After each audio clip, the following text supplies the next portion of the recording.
Seahawks, Seahawks, Seahawks. Hey everybody, welcome back to another video. Yes, I am finally posting again. I know it's been 5 months, right? A lot's been going on in my life. NFL's back though. Seahawks back in action, and there's a lot to go over, and we're just gonna kick it off. Off season of the Seattle Seahawks. Was it good? No. Terrible start of the off season. Free agency. We let a lot of talent go. Good, some bad, some good. Mainly bad. We got rid of a lot of tight ends. We got rid of linebackers that we shouldn't have, some safeties, and we brought in some older, lesser talent. Granted, a couple people are looking pretty solid out there, but again, the team's direction this offseason and free agency was kind of an odd stroke for me.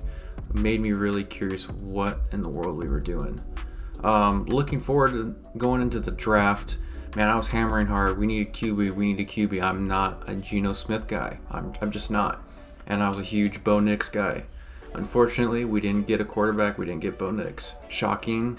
Bo Nix is acceleratingly great in Denver right now and showing how great he really is. Shocker, right?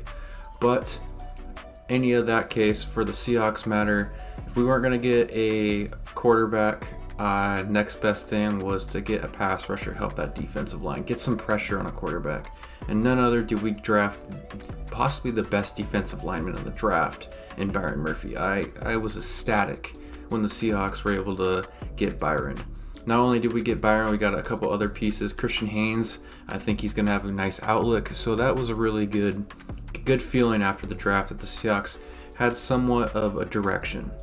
Moving on to preseason, seeing the team play a little bit, it showed flashes. The defense looked really well in their last game against the Browns with the starters out there. So it's going to be interesting to see how well this defense reacts to Mike Macdonald's schemes on top of this offense with a new offensive coordinator. We still have the weapons.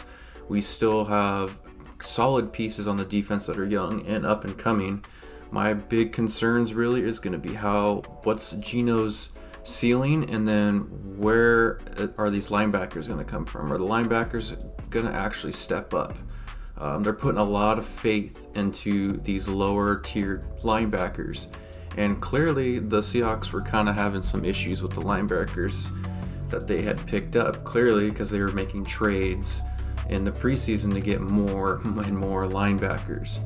But that's hearsay. Overall, I think the offseason for the Seahawks went pretty well. Now, granted, that doesn't mean that they're going to be Super Bowl contenders right now. That's far from the truth. Playoffs? Don't talk about playoffs. You kidding me? Playoffs? I just hope we can win a game. But looking in the outlook for this season and their schedule, it's looking pretty solid. Their roster overall is very solid. John Snyder did a very good job in pulling together some pieces from the draft and preseason with a little bit of the free agency this offseason. But there's still some head scratchers that I wish we wouldn't have done, like getting rid of Bobby Wagner or some of these high-end tight ends that we got rid of that were great at blocking.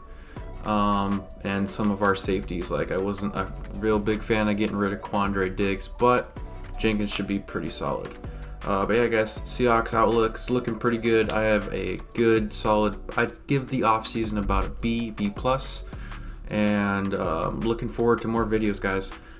Coming up here soon, I'm going to be doing Seahawks schedule, thinking where their win-loss ratio could be, and if they're going to be a playoff contender or maybe Super Bowl contender. I highly doubt it, but till next time, guys.